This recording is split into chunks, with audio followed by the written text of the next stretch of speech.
Donald सेरोने अरालिटो गुफा में कोजुमेल, Mexico में गोता लगा रहे थे जब कुछ भयावह गलत हो गया। यह है उनकी कहानी। डोनाल्ड सेरोने का जन्म डेनवर, कोलोराडो में 29 मार्च 1983 को हुआ था। बड़े होते हुए डोनाल्ड को एक समस्याग्रस्त बच्चे के रूप में माना जाता था। किशोरावस्था में उन्होंने स्ट्रीट फाइटिंग शुरू कर दी, जिससे अक्सर उन्हें रात जेल में बितानी पड़ती थी। जब डोनाल्ड 16 साल के थे, उनके माता पिता उनके व्यवहार और लड़ाई से तंग आ चुके थे और उन्हें उनकी दादी के साथ रहने के लिए भेज दिया। उनकी दादी ने उन्हें खुले दिल से स्वागत किया और कभी कभी उनकी स्ट्रीट फाइट्स के बाद उन्हें जेल से जमानत भी दिलाई। अगली सुबह जब वह उन्हें जमानत पर रिहा कराती तो वह पिछली रात की घटना का जिक्र कभी नहीं करती। वह बस कहती, तुम जानते हो तुमने क्या किया, और फिर वही छोड़ देती। 20 साल की उम्र में डोनाल्ड ने किकबॉक्सिंग शुरू की और फिर मुए थाई में कदम रखा और जैसा कि हुआ, वह इसमें बहुत अच्छे थे। कुछ किकबॉक्सिंग प्रतियोगिताएं जीतने के बाद उन्होंने MMA यानी मिक्स्ड मार्शल आर्ट्स में करियर बनाने का फैसला किया, जहां उन्होंने डोनाल्ड काउबॉय सेरोने उपनाम अपनाया क्योंकि वह अक्सर काउबॉय हैट पहनते थे। उन्होंने अपनी पहली 9 लड़ाइयां लगातार जीती और जल्द ही WEC में चैंपियनशिप फाइट्स के लिए प्रतिस्पर्धा कर रहे थे। WEC छोड़ने के बाद डोनाल्ड ने बहुत लोकप्रिय fight promotion company the ultimate fighting championship UFC के साथ साइन किया। UFC में एक फाइटर के रूप में डोनाल्ड सुपरस्टारडम तक पहुंचे और प्रमोशन के इतिहास में सबसे बड़े ड्रॉइंग फाइटर्स में से एक बन गए। दुनिया के मंच पर लड़ने के अलावा डोनाल्ड एक एड्रेनालिन जंकी भी है, जैसा कि उस समुदाय के कई व्यक्तियों में होता है। UFC में ट्रेनिंग और प्रतिस्पर्धा के बाहर अपने खाली समय में वह सभी प्रकार की उच्च एड्रेनालिन गतिविधियों में भाग लेते हैं, जैसे कि dirt biking, of road racing, water skiing और यहाँ तक कि बुल राइडिंग। एक और चीज जो डोनाल्ड को वास्तव में पसंद है वह है स्कूबा डाइविंग। हाई स्कूल में अपनी सर्टिफिकेशन प्राप्त करने के बाद वह डाइविंग की सभी चीजों से प्यार कर बैठे। उनके अपने शब्दों में, उन्हें बस डाइविंग से प्यार है, उन्हें शिपवरेक डाइविंग पसंद है, वह डाइविंग की हर चीज से प्यार करते हैं। हालांकि उनकी पसंदीदा चीज है केव डाइविंग। अगस्त 2018 में डोनाल्ड सेरोने कोजुमेल, मेक्सिको में थे, जहां वह अपने एक दोस्त एलेक्स के साथ गोता लगाने का प्लान बना रहे थे।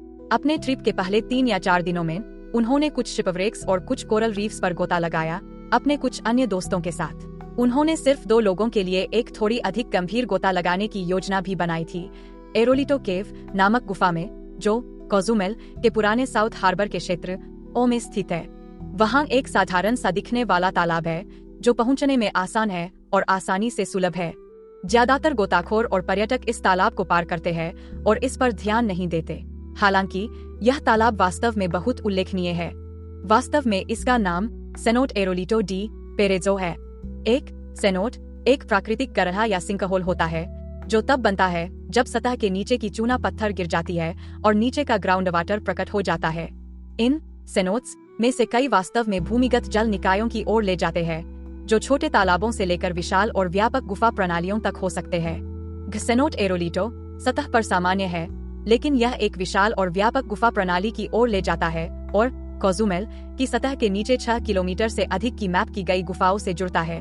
17 अगस्त को डोनाल्ड ने अपनी पत्नी और नए बच्चे को अलविदा कहा, इससे पहले कि वह एलेक्स से मिलने जा रहे थे।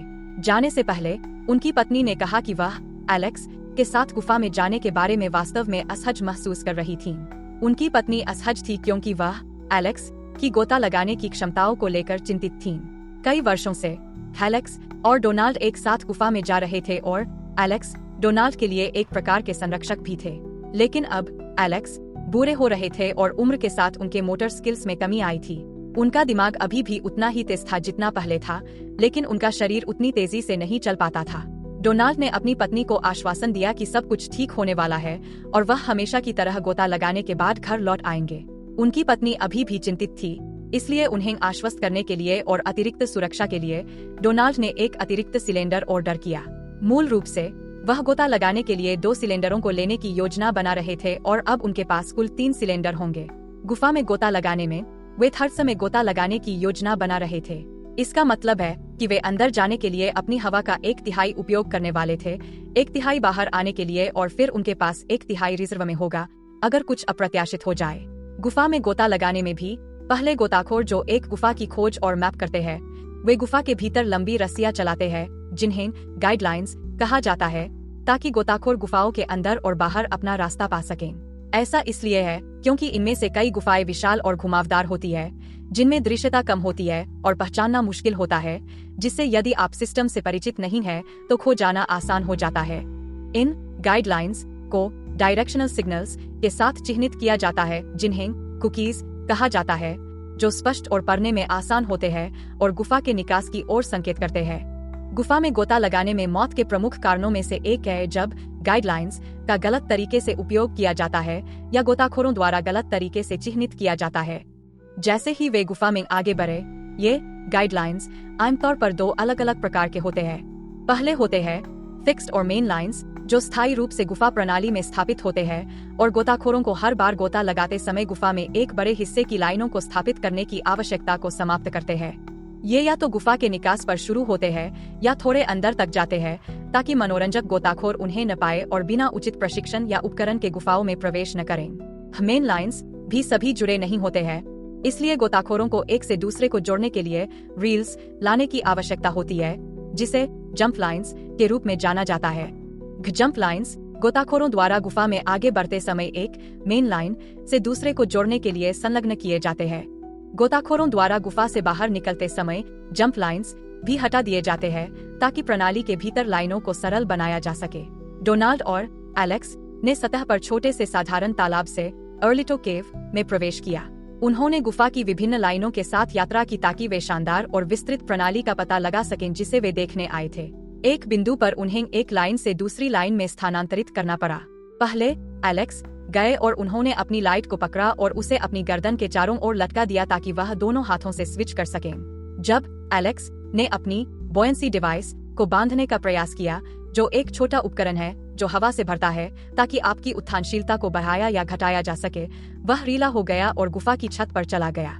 उन्होंने फिर अपने पैरों को लात मारी, घुमा और जब उन्होंने ऐसा किया तो उनकी गाइडलाइन, उनकी जीवन रेखा उनके चारों ओर लिपट गई। डोनाल्ड तुरंत एलेक्स के पास तैरकर गए ताकि वह लाइन को सुलझाने में मदद कर सकें, लेकिन एलेक्स ने घबराना शुरू कर दिया। वह फिर हिंसक तरीके से घूमने लगे, गुफा की दीवारों से टकराने लगे और गुफा के नीचे से सभी सिल्ट को उड़ा दिया। सिल्ट गुफा के नीचे बैठा धूल और तलछट है, और जब यह गुफा के अंदर छोटे स्थानों में उठ जाता है तो यह दृश्यता को लगभग शून्य तक ले आता है। यह ऐसा है जैसे आप इतने घने कोहरे में तैर रहे हों कि आप अपने चेहरे के सामने हाथ भी नहीं देख पाते। और एरोलिटो केव अब पूरी तरह से सिल्टेड आउट हो गई थी। इस स्थिति की खतरनाकता को जानते हुए डोनाल्ड ने एलेक्स से कुछ बड़े कदम पीछे लिए ताकि वह भी लाइन में फंस न जाए और वह मुख्य लाइन के भीतर हाथ की पहुंच में दृष्टि को पुनः प्राप्त कर सके। अब डोनाल्ड ने बेबस होकर देखा कि एलेक्स और भी ज्यादा थरथरा रहे थे। डोनाल्ड के अनुसार गुफा में गोता लगाने के अनकहे नियमों में से एक यह है कि आप एक घबराए हुए स्थिति में केवल अपने बारे में सोचते हैं। विचार यह है कि घबराया हुआ व्यक्ति किसी भी मदद करने वाले के लिए खतरा पैदा करता है, और यदि एक व्यक्ति अभी भी बाहर निकल सकता है तो दो लोगों के मरने का कोई कारण नहीं है। जब वह वहां मुख्य लाइन पकड़े बैठे थे तो उन्होंने गुफा के निकास की ओर देखा और जानते थे कि अगर वह उस रास्ते से जाएंगे तो वे सुरक्षित होंगे। उन्हें पता था कि निकास कहाँ है, वे आसानी से वहां तैर सकते थे और सुनिश्चित हो सकते थे कि वे जीवित बाहर निकल जाएंगे। उन्होंने पूरी तरह से सिल्टेड आउट क्षेत्र को देखा जहां एलेक्स थे और जानते थे कि बिना मदद के एलेक्स लगभग निश्चित रूप से मर जाएंगे। घबराहट में एलेक्स ने किसी तरह अपनी लाइट बंद कर दी थी और डोनाल्ड बस वहां बैठे थे, यह सोचते हुए कि उन्हें उम्मीद है कि उन्होंने अपना माउथपीस नहीं गिराया है और वह सिर्फ कुछ ही फीट दूर नहीं डूब रहे हैं। डोनाल्ड ने अपने अनकहे नियमों में से एक को तोड़ने का फैसला किया और सिल्ट में जाकर एलेक्स को बचाने की कोशिश करने का निर्णय लिया। जैसे ही वह सिल्ट में गए, उन्होंने दिशाओं का पूरा ज्ञान खो दिया। उन्हें नहीं पता था कि ऊपर कौन सा दिशा है या नीचे कौन सा, और फिर उन्होंने भी घबराना शुरू कर दिया। अचानक वह गहरी तेज घबराहट वाली सांसें ले रहे थे, पूरी तरह से घबराए हुए। अपनी घबराहट में उन्होंने गुफा की छत से सिर टकराया और फिर अपनी आंखें बंद कर लीं। सिर पर लगी चोट ने उन्हें एक पल की शांति दी और फिर उन्होंने खुद से कहा कि अपनी सांसों को धीमा करें। अपनी सांसों को धीमा कर मुश्किल से अपने चेहरे के सामने हाथ देख पाने के साथ उन्होंने अपनी चमकती घड़ियों की ओर देखा जो उनकी गहराई और समय का संकेत दे रही थीं। फिर उन्होंने उन सिलेंडरों में से प्रत्येक पर लगे 2 प्रेशर गेज की जांच की जो वह उपयोग कर रहे थे और जानते थे कि उनके पास एक तीसरा था जो पूरी तरह से भरा हुआ था और अभी तक नहीं खोला गया था। फिर उन्होंने अपनी आंखें बंद कर ली और काले सिल्टेड आउट कमरे में बैठकर सोचने की कोशिश की और घबराहट से उबरने का एक योजना निकाली। पहली चीज जो उन्होंने की वह थी सिल्ट के चारों ओर महसूस करने की कोशिश की और एलेक्स को ढूंढने की कोशिश की, लेकिन एलेक्स कहीं नहीं मिले। शुक्र है कि वह खुद को थोड़ा और शांत कर चुके थे और फिर गुफा की दीवार के साथ अपने हाथों को हिलाने का फैसला किया ताकि देख सकें कि वह कहाँ है। आमतौर पर अच्छी दृश्यता में गोताखोर गुफा में विभिन्न लैंडमार्क्स का मानसिक नोट बनाते हैं ताकि वे बाहर निकलने का रास्ता पा सकें, लेकिन जिस चैनल में वे थे वह था जिसे वे तलाशने के लिए जा रहे थे। वे उसमें से बाहर नहीं आ रहे थे, इसलिए वह उनके लिए पूरी तरह अपरिचित था। फिर उन्होंने अपने कंपास की जांच करने का फैसला किया, क्योंकि जब वे गुफा में आए थे तो उन्होंने पहले जंप से निकास की दिशा को 126 डिग्री मापा था। यह थोड़ा लंबा शॉट था क्योंकि गुफा की घुमावदार सुरंगों में आप सही दिशा में निकास की ओर हो सकते हैं, लेकिन अगर आप गुफा के सही हिस्से में नहीं हैं, तो वह दिशा आपको सिर्फ एक और सुरंग की दीवार की ओर ले जा सकती है। बिना किसी और विकल्प के उन्होंने उस दिशा में तैरने की कोशिश की, लेकिन तुरंत ही एक दीवार पर आ गए। फिर उन्होंने नीचे की ओर तैरने की कोशिश की और एक और दीवार में चले गए और अब वह फिर से पूरी तरह से घबराहट में आ गए। अब वह जोर जोर से तैरने लगे और अचानक उन्होंने सिल्ट से बाहर निकलकर मुख्य लाइन को पकड़ लिया। डोनाल्ड ने इसे पकड़ लिया और एक बार फिर खुद को शांत करने की कोशिश की, लेकिन एक नई समस्या थी। वह सिल्टेड सेक्शन के गलत तरफ थे। उनके पीछे गुफा के गहरे हिस्से में सिल्ट मुक्त और स्पष्ट था, लेकिन जिस रास्ते से उन्हें गुफा से बाहर जाना था वह अभी भी पूरी तरह से सिल्टेड आउट था और निकास लगभग 1000 गज दूर था। इसके अलावा जहां वह थे और जहां उन्हें होना था उसके बीच एक जंप था, जिसका मतलब था कि उन्हें गुफा से बाहर निकलने के लिए सिल्ट के माध्यम से बिना किसी सहारे के रास्ता ढूंढना होगा। उन्होंने वहां एक पल के लिए गुफा के नक्शों के बारे में सोचा, जिनका उन्होंने उस दिन प्रवेश करने से पहले गहराई से अध्ययन किया था। उन्हें पता था कि आगे गुफा में एक विभाजन था, एक तरफ निकास की ओर जाता था और दूसरी ओर गुफा के गहरे हिस्से में जाता था। तो उन्होंने फिर से सिल्ट में प्रवेश किया और चारों ओर महसूस करना शुरू किया और एक छेद पाया। यह सही है या नहीं, यह सुनिश्चित नहीं होने पर उन्होंने आगे बढ़ते रहने का फैसला किया और एक और छेद पर आ गए। उन्होंने चारों ओर महसूस किया और सोचा कि यह परिचित सा लग रहा है और इसमें तैरने का निर्णय लिया। लेकिन फिर उन्होंने देखा कि वह धारा के विपरीत दिशा में तैर रहे थे।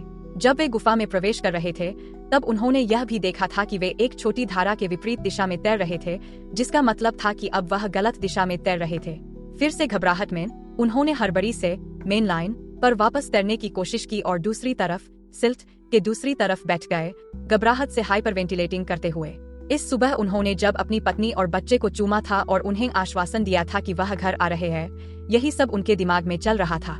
इसलिए वह फिर से सिल्ट के अंधेरे में तैर गए और फिर से घबराहट में आ गए। और अब गुफा के पिच ब्लैक अंधेरे में उन्होंने सोचा कि यह सारी भारी सांसें मेरे टैंकों से सारी हवा को चूस रही है। तो अंधेरे में खो जाने के अलावा उन्होंने पूरी तरह से हवा खत्म हो जाने की चिंता भी शुरू कर दी। खुद को शांत करने की कोशिश करते हुए उन्होंने अपनी घड़ी और फिर अपने गेज और फिर से अपनी घड़ी को देखा और यह पता लगाने में कामयाब रहे कि उनके पास लगभग 1 घंटे की हवा बची है। उन्होंने सोचना शुरू किया कि जब उनकी हवा खत्म हो जाएगी तो क्या होगा। जिस एयर ओनली सिस्टम का वह उपयोग कर रहे थे उसमें एक बार हवा खत्म हो जाने पर माउथपीस में सिर्फ पानी भर जाएगा और फिर वह पानी को सांस में खींच लेंगे और डूब जाएंगे। विडंबना यह है कि डोनाल्ड का सबसे बड़ा डर डूबना है। तो डूबना नहीं चाहते हुए उन्होंने अपनी बॉयंसी डिवाइस को पकड़ा और उसमें सांस भरने लगे ताकि वह पूरी तरह से भर जाए। इसके भर जाने पर वह गुफा की छत की ओर ऊपर की ओर चले गए और अब उल्टा होकर आराम कर रहे थे। सबसे पहले वह वहां बैठे थे, अपनी पत्नी और बेटी के बारे में सोच रहे थे और सोच रहे थे कि उन्होंने कैसे गड़बड़ की है और वह कितने दुखी है। फिर उन्होंने सोचा कि वह डूबने से कितने डरे हुए हैं और उन्होंने यह तय किया कि एक बार जब उनकी हवा खत्म हो जाएगी तो वह अपनी बॉयंसी डिवाइस से सांस लेंगे जब तक उसमें कोई ऑक्सीजन नहीं बची। एक बार जब उसमें सिर्फ निष्कासित कार्बन डाइऑक्साइड ही बच जाएगा, वह तब तक सांस लेते रहेंगे जब तक वह धीरे धीरे बेहोश नहीं हो जाते। इस बिंदु पर वह डूबते समय जागरूक नहीं होंगे। जब वह वहां बैठे थे, गुड बाय नोट लिखने और अंधेरे में बस सो जाने के बारे में सोच रहे थे, तो वह खुद से नाराज हो गए कि वह उम्मीद छोड़ रहे थे और स्थिति को स्वीकार कर रहे थे। उन्होंने खुद से कहा, मैं एक फाइटर हूँ, यह फाइटर्स नहीं करते, और इसलिए वह गुफा की छत के साथ उल्टा रेंगने लगे। इस बार उन्हें याद आया कि गुफा की छत के साथ एक बड़ी दरार थी। अपनी घबराहट में वह छत के साथ रेंगते रहे, जोर जोर से सांस लेते हुए हाइपरवेंटिलेटिंग करते हुए, और फिर अचानक उन्हें वह मिल गई। उन्होंने दरार को पकड़ लिया, उसके साथ रेंगते रहे और फिर वह चौड़ी हो गई और फिर दूर एक रोशनी दिखाई दी। उन्होंने गुफा में हरे रंग की चमक देखी। तो डोनाल्ड ने घबराते हुए उस चमक की ओर तैरना शुरू कर दिया, फिर भी घबराते हुए, फिर भी हाइपरवेंटिलेटिंग करते हुए। और जब वह उद्घाटन तक पहुंचे तो उनके टैंक अटक गए और वे नहीं जा पाए। इसलिए वह लात मारते और घूमते रहे, लेकिन उन्होंने दरार को और अधिक फॉलो किया और फिर उनके टैंक निकल गए और फिर गुफा का उद्घाटन दिखाई दिया। वह बाहर आ गए। बाहर निकलने पर राहत अविश्वसनीय थी। एक सेकंड वह अपनी पत्नी और बच्चे को गुड बाय नोट लिख रहे थे और अगले ही सेकंड वह उन्हें देखने घर जा रहे थे। जब वह पानी से बाहर निकले तो देखा कि एलेक्स बस वहां बैठे थे। जैसा कि निकला, एलेक्स ने किसी तरह घबराहट में मुख्य लाइन को पकड़ लिया और बस उसे फॉलो करते हुए गुफा से बाहर निकल गए। दोनों ने एक दूसरे की ओर देखा और एलेक्स ने डोनाल्ड से कहा, तो अब हम साथ में गोता नहीं लगाएंगे, ऐ ना? और डोनाल्ड ने जवाब दिया, नहीं। डोनाल्ड ने फिर अपना फोन निकाला, अपनी पत्नी को टेक्स्ट किया और कहा, आज थोड़ा डरावना पल था, लेकिन मैं घर आ रहा हूँ। यदि आप यहाँ तक पहुँचे हैं तो मैं आपको धन्यवाद कहना चाहता हूँ। मुझे उम्मीद है कि आपको वीडियो पसंद आया होगा। यदि आपको इस प्रकार की सामग्री पसंद है तो मेरे अन्य वीडियो अवश्य देखें। यदि आप समर्थन करना चाहते हैं तो इस वीडियो को लाइक करें और नीचे एक टिप्पणी छोड़ें। यदि आप यहाँ नए हैं तो मुझे आशा है कि आप मेरे चैनल को सब्सक्राइब करेंगे। एक बार फिर देखने के लिए बहुत बहुत धन्यवाद और उम्मीद है कि मैं आपको अगले वीडियो में देखूंगा।